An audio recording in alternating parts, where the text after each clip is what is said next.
Almost Christmas for those of us who celebrate, coming in on the end of the year of 2023. Very exciting time of the year for many of us, maybe a little stressful, maybe a little full and busy.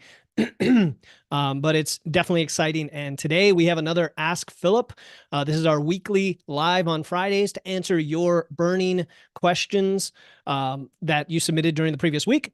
This is the last one of the year. We're not doing one next week because next week I am taking it off to celebrate Christmas and New Year's. I'll be doing a little bit of work, but not too much, doing some calls and things like that. If anybody's looking to jump on a breakthrough session or just reach out and DM me, that's fine. I've got open slots for that.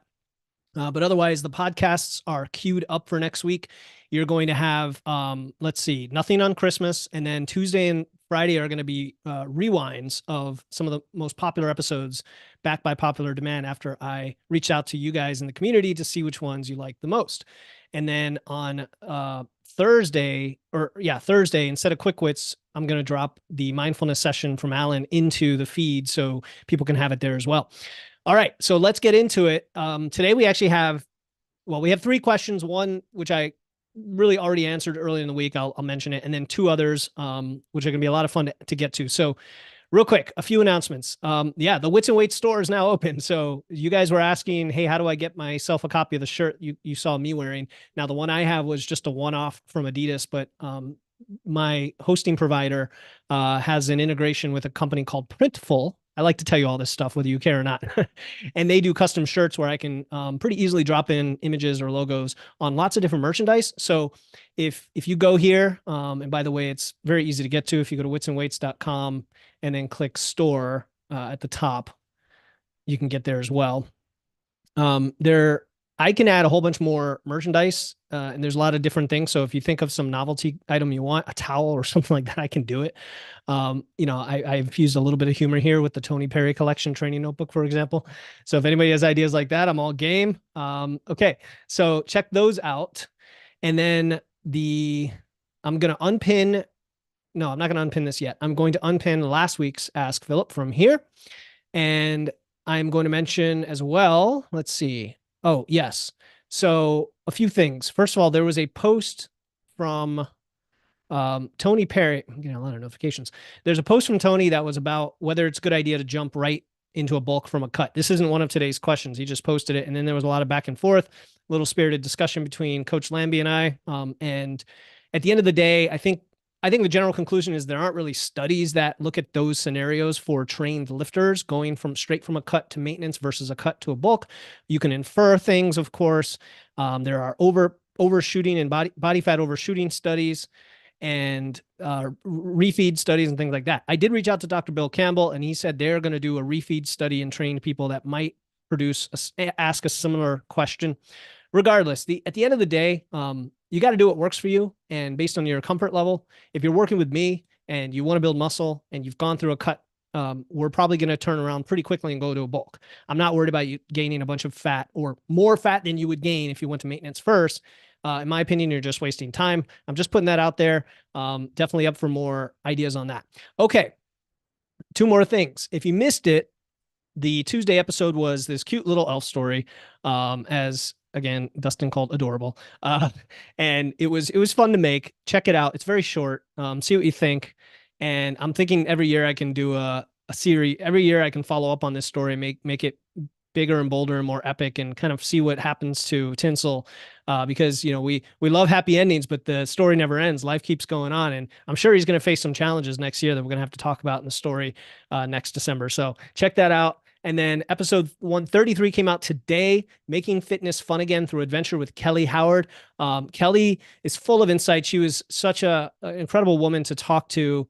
And, this is one of those topics that's hard to frame as like this amazing, exciting topic that's going to just like unlock all your gains and progress.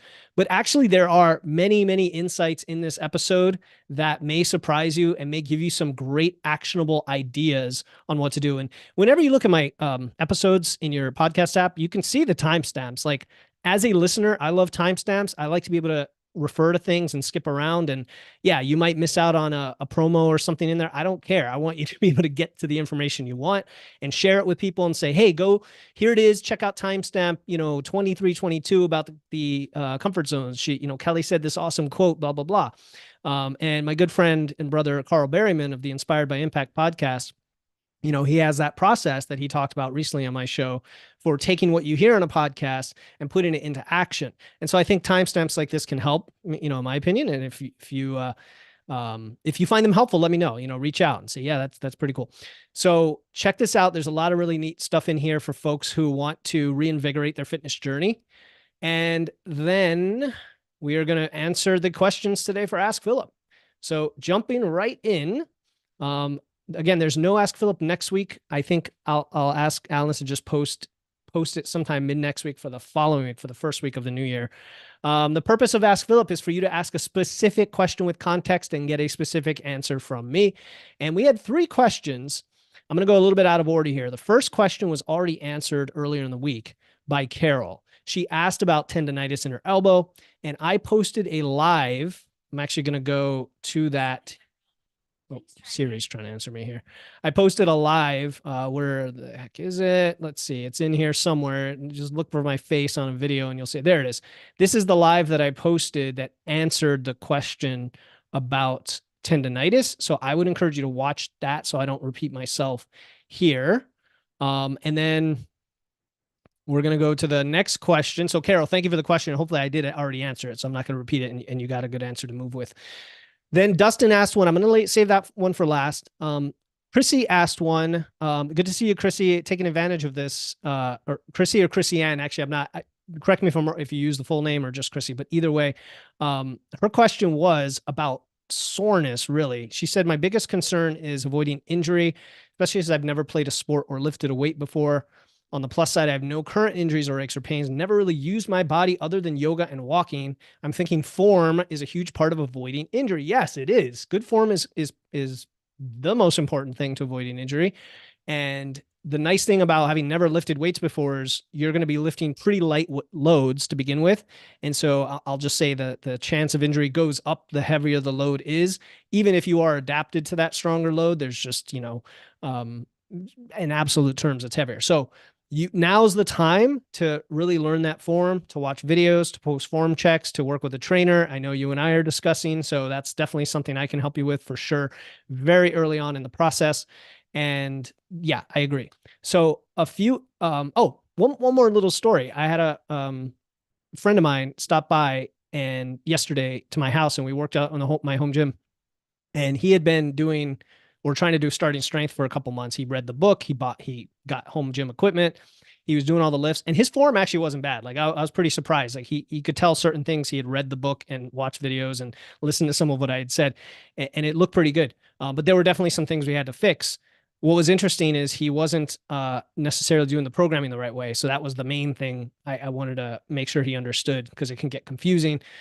But long story short, like in 1 hour, we were to fix all his big lifts. And he was, he took notes. I could tell he was absorbing it. He demoed it for me. And now I know he can go back home and really start pushing the weights without getting injured. And so that's just relevant to what you said. A few exercises, upright row. I felt an intense burn in my neck and was seriously worried I was injured. My PT got used to me asking, so my personal trainer, is this feeling normal? I never feel muscle burn or really any sensation before. Feels good. Though I only experienced the DOMS once after my first ever leg day, not since then. Even when I train hard, for example, superset squat lunges, where my legs nearly failed. Oof, that's brutal. I would not want to do those. I was not sore the next day. Not sure if that's good, bad, neutral. So you've got all your self-experimentation here is showing me that you are learning basically what I'm going to tell you now about soreness. And it's 3 things. It's novelty, it's DOMS from eccentric loading, and then it's recovery. So the novelty, you mentioned it already, only experienced DOMS once after my first leg day, not since then. That's all it is. It's your body saying, what the heck is this? This is new. I'm going to deliver some pain signals. I'm going to release some metabolites. Like your whole body's just wondering what the heck's going on. And you're getting this new sensation and it feels like soreness. And there's probably some muscle tearing and other things going on. You recover, your body adapts, and you feel it less and less till you really don't feel it using those same movements anymore. So that's why I suggest beginners don't hop around to like a million different movements at the beginning. Just stick with a few, progress on them, and then you'll be introducing more and more, and then you'll have that neuromuscular adaptation that will prevent soreness in the future. So that's novelty. DOMS itself, delayed onset muscle soreness, can come even when a movement is not that new to you, but let's say you're doing a lot of reps in the eccentric part of the movement. So that's the lowering part of the movement. So think about like 50 air squats, with a kettlebell, or 50 goblet squats you would do in CrossFit or something like that. Even if you've done it before, it could still create a lot of burning and then DOMS, and then you can't walk up the stairs, 2 days later. That will be very rare when you're doing kind of more traditional strength training, even bodybuilding training, where kind of in the lower rep, higher load area. And even if you did get some DOMS, again, going back to the first principle, novelty, if once it becomes less novel, it tends to go away as well. The third thing about soreness is even when it is not novel and it is not high rep, you can still get sore if you're under recovered. So that would be, of course, having enough calories and carbs, sleep, and stress.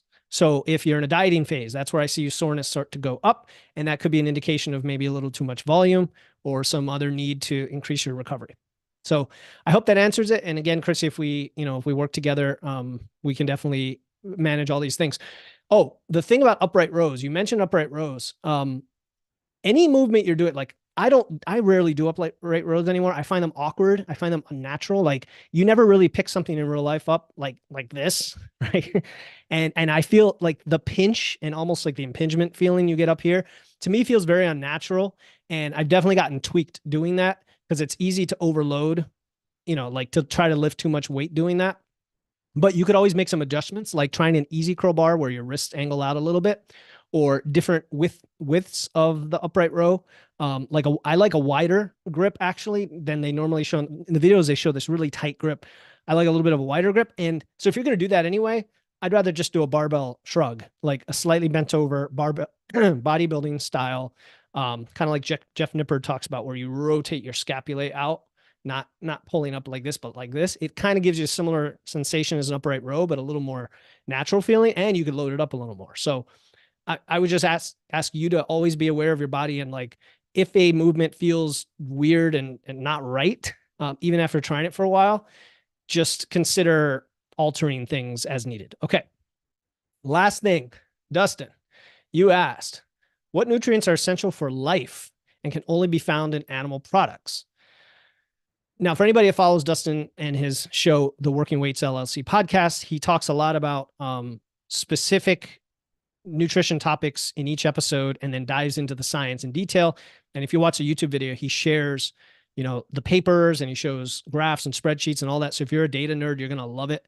And then he ties that to practice. He gets way more into kind of analyzing the studies than I ever do. And that's our thing. Like, go for it, man. You own that space. And so that's why I responded. I feel like you're testing me. Is there any more context? Because I'm suspecting he's basically saying, hey, you can be vegan, right? Like, you don't have to have animal products and still survive and even thrive. I think that's what he's asking, right? And it's kind of rhetorical. I get it, Dustin, but you're giving me the platform here and also fulfilling one of the boxes in the habit tracker for the challenge. And then you said, I guess it would be more about vegan and vegetarian diets and the assumptions that you can't get certain nutrients from plants. Maybe more context would be, what essential nutrients are often regarded as only coming from animal sources, and are there plant sources of those nutrients? Could a vegan person diet without supplements and get all their essential nutrients from food? And then Chrissy added to this and said, I'm interested in this. I've been eating vegan for 27 years. I supplement with B12, take a multivitamin, zinc, magnesium, adding creatine. My eating habits make it hard for me to gain weight, muscle. All these things are definitely what I see, Chrissy, when it comes to vegans, which here's the general gist of it. It's going to be harder than if you have animal products. But that's like saying it's harder when you cut anything out that's available to eat in the world versus including that thing. Generally, that's just a principle, right? Because of diversity and availability and all that.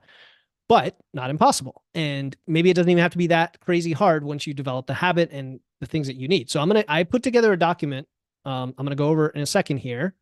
My goal has been to add weight, muscle, and overall strength and endurance. I lose weight so quickly without meaning to. Anxiety or just not feeling hungry. So some of these are more behavioral things that Chrissy, we can talk about. I was not going to answer them here specifically because it can go on and on and on. I want to answer Dustin's question, and then I can personally go down the rabbit hole of like specific things. And then you mentioned Huel, which is like a meal replacement product, and started seeing and feeling muscles. I feel stronger already.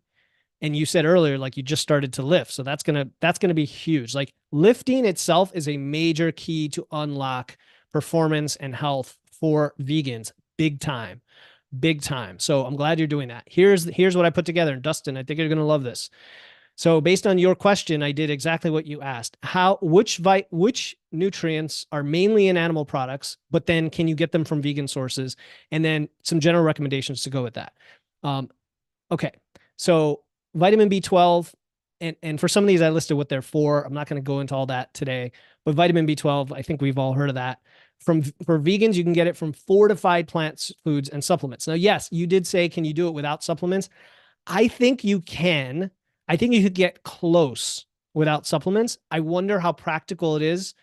In other words, you get very little room for error, I believe. Now, Dustin, if you have like an example meal plan that, and you probably could create it on ChatGPT, I'm sure, that you like, that includes just plants and satisfies everything, quote unquote, optimally. I think it can be done based on my own understanding and working with a few vegans and some of this research. But usually there's supplementation involved. And that's the case for omnivores too. We have supplements. Like I take magnesium because no matter, even when I track it and try to consume lots of foods with magnesium, you just can't seem to get to that number while doing everything else. It's this real fine balance. And we're going for thriving and performance and optimization here. We're not going for just, the bare minimums. So having given you all those caveats, omega-3s are the other one, usually found in fatty fish. You can get them from algal oil for sure. Iron, now, whether you call that supplementation or food, that's maybe splitting hairs. Iron for sure can be tough to get, but it's still available in plants, the non-heme version of iron.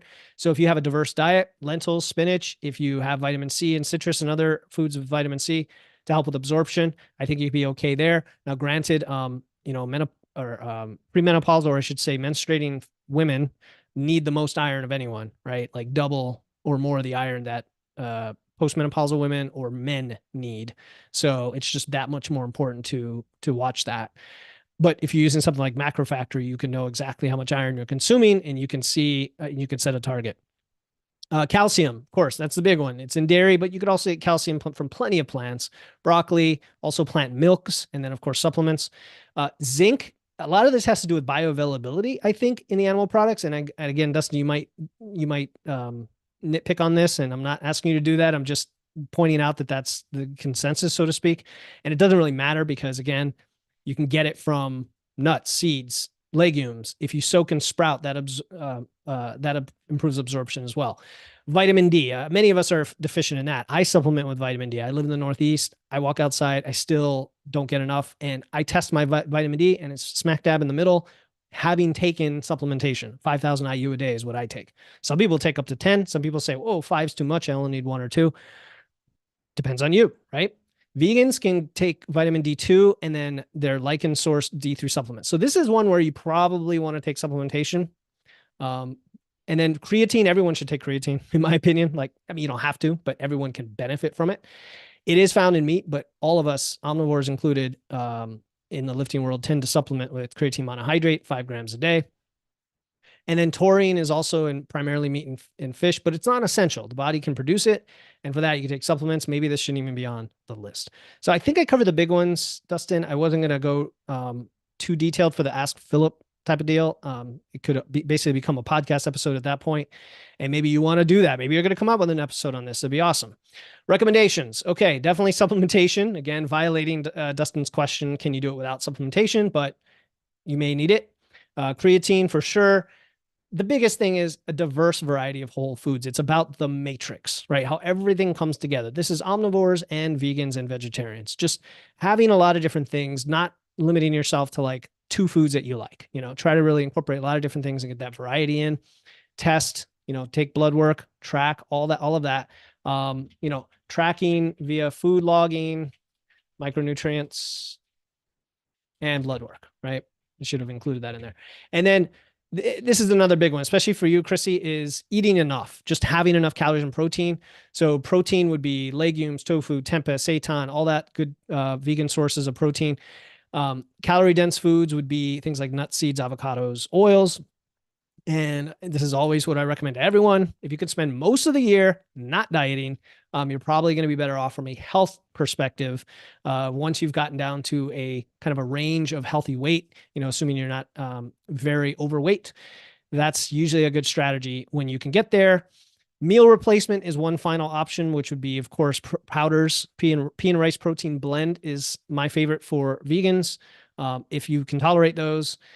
Vegan protein bars. Huel, you mentioned. I know there's a special version called Black Edition that's higher in protein. All right. This Ask Philip is going longer than I wanted, but hopefully I generally answer the question for Dustin. Feel free to poke at it in this video. We can have a follow-up conversation.